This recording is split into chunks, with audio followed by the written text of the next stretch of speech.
Welcome back to Friday Brew with Calvin Tiger. Today's guest, Harrison Raybuck. We just got done discussing some religious beliefs that we had, and it's interesting because we have different beliefs, but we didn't fight each other. No, not at all. And I totally accept what his beliefs are, and I feel mutually that he accepts mine. And it seems like we're seeing eye to eye, for the most part. Yeah, it's like we're trying to understand each other. Yeah, I don't know, which makes the challenge of our friendship, even cooler. I don't know. Yeah, so you know what? If you're able to do that, we both totally encourage everybody to absolutely to reach out, find out something that you're not about, and understand it from somebody else's point of view. I think that's what really challenges a good friendship, to find out, to dig at your differences, and hopefully that'll bring you closer together. I don't know. I think that's my experience with most good friendships. Yeah, definitely. So yeah, definitely. Yeah. But we are both done with our beers, I believe so. Yeah. Mm-hmm. So let's start a new one. Yeah, definitely. Oh God! What did you get? A limerita. Limerita. These are the worst. What did I get? Oh my gosh! A Leinenkugel. Which one is Leinenkugel. This is orange shandy. I've never had this before, but my roommate from college introduced me to Berry Weiss, and he's like, Berry Weiss is like, it tastes like Fruit Loops. Oh, it's phenomenal. He's like forever like my good friend because of that. Ugh. He in fact, I hate these. We looked around all over town for Leinenkugel's Berry Weiss just because it was that important for me to try it. We spent like 3 hours going to every single liquor store we could my senior year of high school. We couldn't find anything. And finally, college. Right. College. So senior year of college, we went all over Chicago looking. Oh, sorry about that. Missed. Very nice. Last time I made it in though. Really? Yeah, I was like, snapped it right in. It was a good shot, man. If I was down low in the key boxing out, I could have put it back in there. Anyway, so I was gonna say, senior year of college, we got a really good workout walking all over Chicago looking, and we finally found it at Target, but no one else sold Target? It. Of all places? Of all places. I mean, that was a far walk in all fairness, but still, we walked everywhere. It was so terrible. I feel like there's probably a good reason why Target was like a far walk. I feel like stores such as Target and is it? Yeah, very good. I need to try one. Absolutely. Target and Walmart. I know Walmart's not allowed within St. Louis city limits because there's so many. Everything's so privately owned. Yeah. That Walmart would just like run everybody out of business, and so there's like I'd say it's more, Walmart's not allowed in the city limits. Yeah, I'd say it's more common in the suburbs of St. Louis than it is like in Chicago. Obviously, it's not anywhere, but like Walmart's not. No, not anywhere. No. Oh wow! I'm not familiar with the Chicago. At least not the city of Chicago. I've never seen it. So is Target the same way? Do you think? No, Target's a little more common. Obviously, you're not going to see too many Targets, but I've never once have I ever seen a Walmart in the city of Chicago. In the suburbs, it's a bit more common, I think. But when I was driving.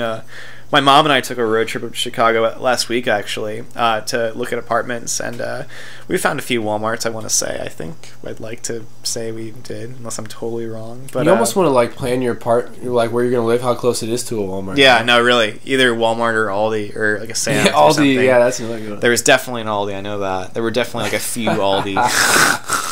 Aldi, when I was a kid, man, my mom would... she'd give me like $3 and be like, go get a loaf of bread. And I'd go up to Aldi and with $3, I'd get like 2 loaves of bread and a 2 liter of soda, and then like ride my bike back home with like a fucking full bag of groceries. She's like, where's my change? The bread was a little more expensive today. It wasn't 23 cents. It was $1.23. That's awesome. Yeah, I'd always get like they'd always give me an extra $1. So and a lot of times I would, because Aldi was across the street from Schnucks, which was next door to Dollar General. Ooh. So they'd say, go get a loaf of bread. And so I'd ride my bike, and I would have the option of which place to go to. Of course. So I'd always go to Dollar General, get the bread for $1, and then with the extra $1, I'd always get like either a toy or like they used to have Doritos in a can.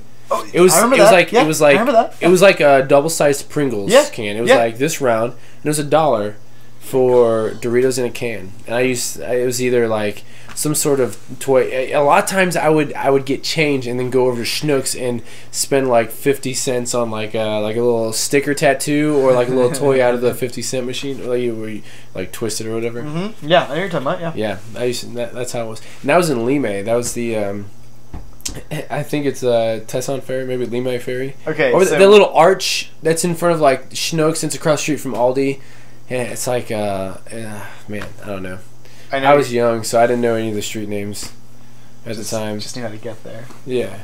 Oh yeah, dude. Yeah, definitely knew. On my bike, I knew how to get everywhere on my bike. Yeah, definitely. Like if I could take my car through the places I went with my bike, I could know how to get anywhere pretty much in South County, South City area. Yeah.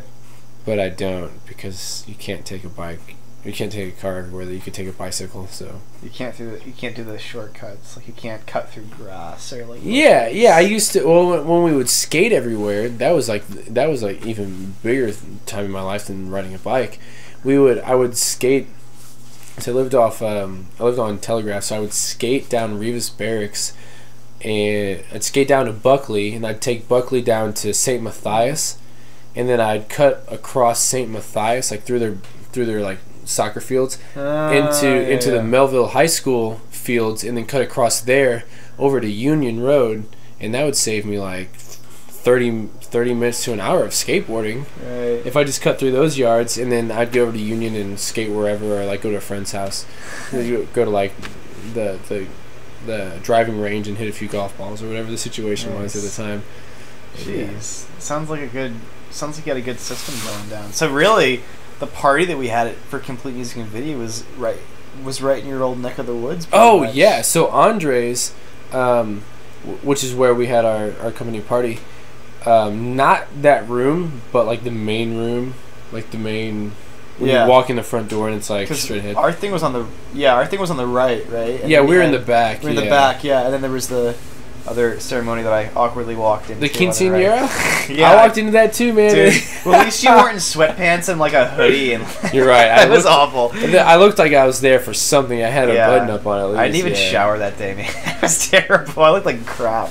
Yeah, when you came into our party, I was like, I think this guy's in the wrong place. Like, he had a beard that was like about this long. Yeah, it was quite a big beard. I shaved it off recently. It just got too out of control. Oh, that was the reason it got too out of control? Well, you can trim it, though. Well, I was thinking about it, and then I was like, well, I kind of... Because the thing with me and beards is that, you know, the very first time I ever grew a beard was, like, my junior year of college, and my roommate, who was older than me, was like, oh, hey, bro, you should just grow your beard out, you know, as long as you can, man, and then like shave it all off and repeat the process, just because that way it grows back thicker and fuller. And in my experience, it's worked pretty well, so I decided I'd try it again. And also, I wanted to see what I'd look like clean shaven. I don't know how I like it. I don't know, man. I'm self-conscious about my chubby cheeks, you know. But you know, I don't know. I guess YOLO. I can only YOLO. I think you actually talked about that expression in the video you sent me, I think. YOLO, about how it just became a reason to not give a shit about anything. anything. Exactly. And how your interviewee was saying how you'd think that you'd want to preserve your life, and since you only live once, you try and do things that would allow you to preserve your life. But your interesting refute was the fact that, you know, doing dangerous things yields exciting results, and so really, so that you were on two different, you know, but interesting opposite ends of the pole. Yeah, I'll be honest, I'm deathly afraid of heights. Mm-hmm. Man, it took me a long. My mom used to work at Union Station back when they had the fairgrounds in the back parking lot. Right. And she ran the Ferris wheel, and she would give me free rides on the Ferris wheel, and I'd be like, okay, but make sure you don't stop me at the top because I'm really scared, so don't do that. Right. And she would stop me at the top and say, get over your shit. being okay, she probably wasn't being mean, but when I was a kid, I was like, she's being so mean, because she would stop me at the top, and So whatever. So I have a fear of heights. You just made it worse, Ma. Well, you made it worse. Mom. I'm totally scared of like heights. But like I would probably never freebase jump. But yeah, that's pretty scary. That would be super intense. But I want to go skydiving. I'm not sure that I could bungee jump. That would be pretty freaky. I'm scared of heights. I really want to do those things. I really want to conquer that fear. Like, skydiving just doesn't to say seem, that you've done it, you know, kind of like that. I want to get over it, really. Right. And to say that I've done it. But yeah, sure. I think skydiving is a little bit different because skydiving is like you're dead or you're not. At the end, you know what I mean? Like, if something doesn't go wrong, you die. Like that's whereas bungee jumping is like if shit doesn't go wrong, you could have like every broken bone in your body and still be alive. Yeah, skydiving is a truly black and white. Like, okay, yeah, you make I think it or you don't. Yeah, and I think that's why I'm okay with it. Right. I've had dreams, and even lucid dreams where I could fly. And the first dream I ever had that I was a Green Lantern. Green Lantern. Yeah, that's so awesome. The first dream that I have 2 nights ago I had a dream I was Batman, which very nice. It's frequent that I have dreams. Wild. The first time I was a Green Lantern and I started to fly, I was at Six Flags, oddly enough. So I was like, whoa, this is weird. And I was totally like, it was the first time I ever like really realized that in a dream that I was afraid of heights because I started to fly. And once I was like 20, 30 feet off the ground, I was like, oh shit, what if I can't fly anymore and I just die? Or what if I just fall? I'd break every bone and still be alive. That'd be the worst thing ever. And so it was all based off like that idea. That's crazy. So what happened? What happened in the dream? I don't remember what happened in that particular one, but what happens oftentimes is when I'm Superman. Okay. I'm a DC fan, if you can't tell. Are you Superman on a regular basis in your dreams? I'd say once every 3 or 4 months I'll have a Superman dream. So It's not always that I'm Clark Kent or that I'm Kal-El, which by the way my name is Cal. Just saying, Cal. Superman has my name. No, it's not so much that I'm Kal-El. It's just so much that I have like the same powers, similar powers. Yeah. But what I'll do frequently is I'll fly up above the clouds, but below the atmosphere. I'll be able to see all the lights that are like shining, you know. Of course. Yeah. When you're on the dark side of the planet, right. You'll be able to see. I'm able to see all the lights, but because I'm so high up in the atmosphere, I don't hear anything coming from Earth. But I also don't hear anything coming from space, obviously, because it's vacuum. Of course. So it's like it's a perfect silence. Now I don't know what's going on with me physically when I'm dreaming this, but when I'm having this dream, it's a perfect moment of like it's like pure relaxation. There's no noise, but I still feel like the morning dew. I still can smell trees and feel their oxygen. Okay. But it's a perfect silence that's happening at that moment. So it's like I guess I do it when I'm really stressed. I would guess I have that dream and I go up there and I just fucking kick it for a minute and I'm like, oh man, restoring my faith in humanity. Like, the earth is awesome. The earth is awesome. Sounds really nice. And then shortly there's like a police siren. I'm like, oh shit, I gotta go save some people. Oh no. Or there's like a flood happening. My dreams are totally psychotic and sporadic. Yeah, when you think about it, you know, like Superman gets like all those superheroes, they get like a 5-minute vacation. You know, they get to like have that moment of peace that lasts for maybe 5 minutes at the most, if they're lucky, you know. And then they hear that siren, or they hear that, you know, or if depending on what superhero you are and what powers you have, you get that feeling, okay, someone's in trouble and you have to go do your thing. You got to go back to business, you know. And in that moment, it's almost like that perfect silence, that perfect moment that they get, is worth everything else that they deal with. It is, because most you know, the average human doesn't get to experience it. No, it doesn't. They don't, and it's just kind of that single moment in time that lasts for less than a moment, you know, so to speak, and I guess it really is. You know, how can we really know? But we've I don't know. I guess. I guess through dreams and movies we can appreciate it, you know. I frequently think about superheroes and the idea of why superheroes even exist, like why these comics were even made, why Detective comic number, was it 63 was the first time Batman was featured, or 36 or something like that. Why does Superman exist? Comics have been on almost every episode of the Friday Brew. So why do they exist? I'm so curious. Like, what? And I don't mean like who thought what. I mean, what basic human instinct, like what prompted humanity? Created the superhero. And a lot of people say, well, you know, most of the comics were made during the 20s, during the Depression, when people needed something more to latch onto. Well, it's like, well, shit. Yeah, we went through a depression in the 20s, but we've gone through a lot worse things previously as humans. What were our superheroes previously? And that almost takes me back to religions, and it's like, was Jesus the first superhero? That's interesting. That's another. And I'm not familiar with the other religions, but their savior, whatever the savior is of the other religions, was that the original superhero, the first superhero, you know? Right, or like, because Jesus walked on water. That was impossible, right? I mean, and I keep referring back to Jesus because that's the story of the Bible is like really the only one that I'm versed in, well versed in. And I wouldn't even say I'm like incredibly well versed, but I've got more of an education. In terms of extraordinary things,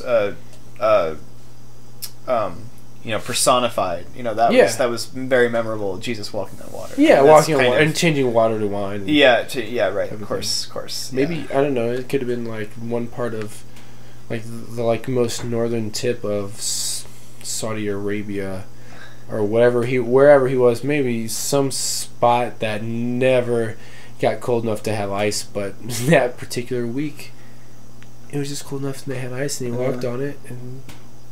You know, you never know. I don't know. Yeah, I don't know. I personally was not there when Jesus walked on water, so you know. It's hard to say. I don't know what power he used. I don't know what trick he used. Jesus is. I'm sure he's got a lot of tricks up his sleeve. You know. Yeah. Can you imagine the idea? Okay, so the idea of being Jesus. Can you imagine? Like if taking that the value that it's supposed to be taken at. Yeah.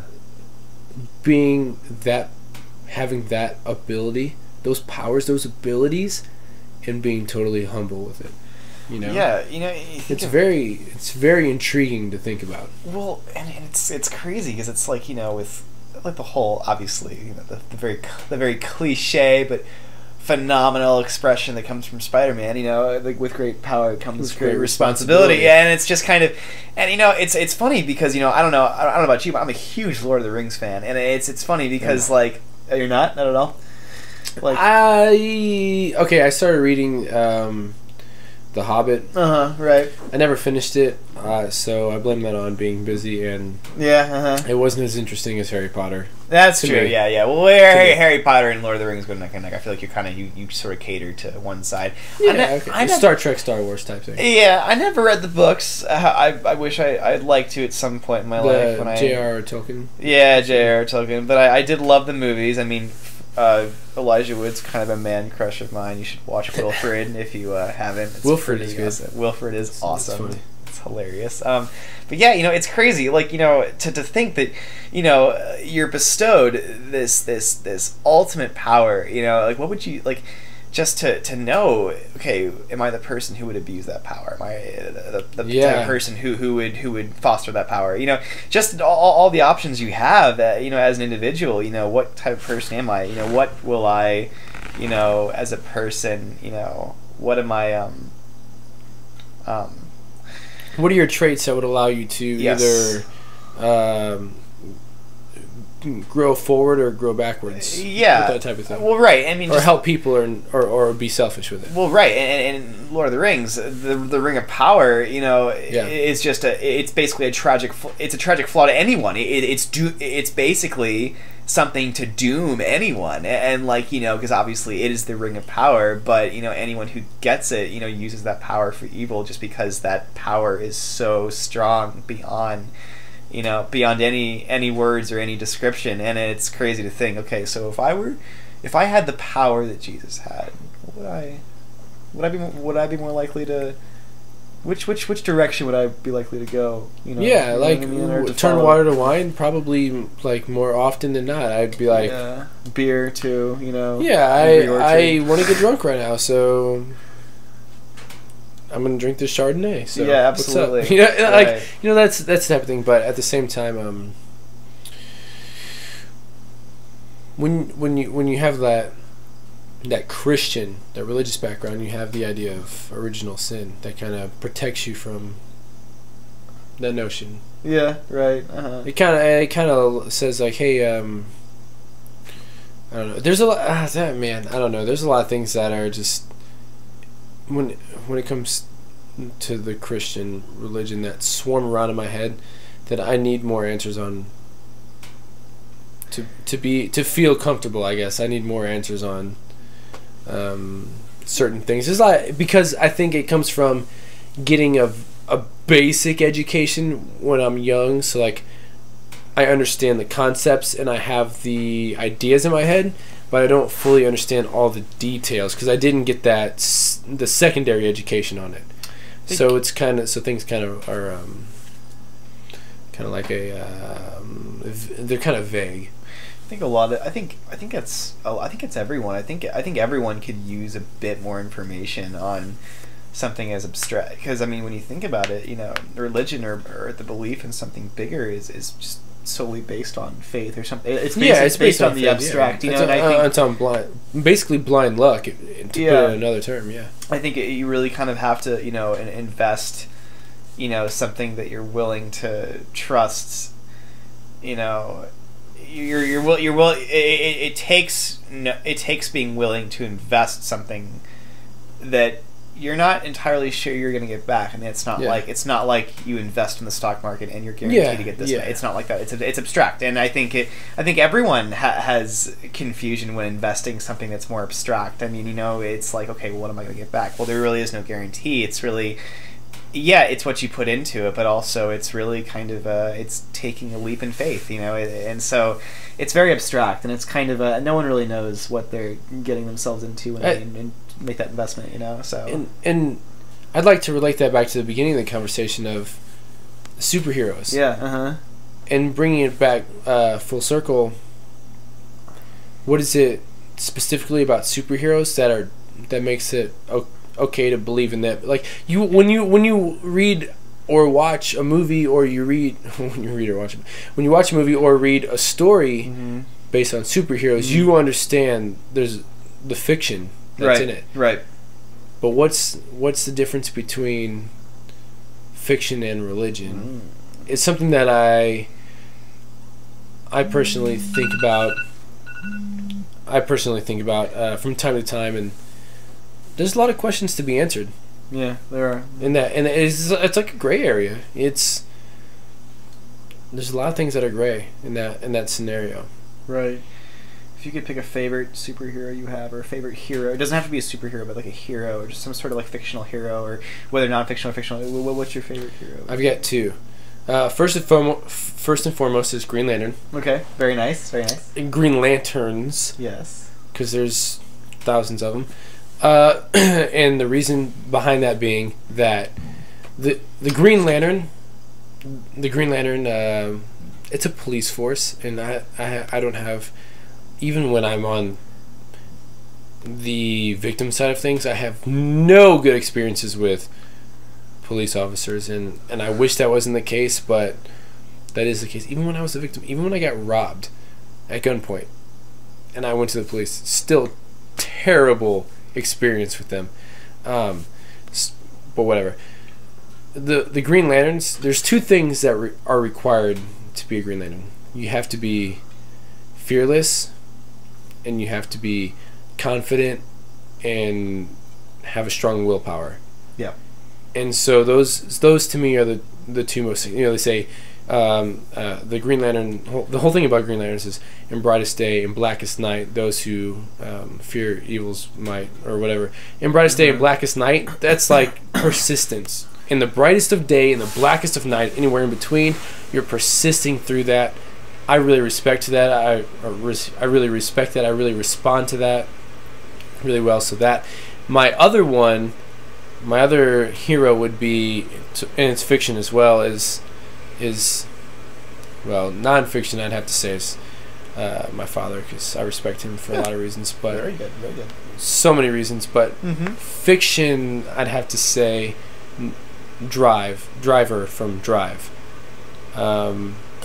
because in that movie he had nothing. In the story, it's based off a graphic novel.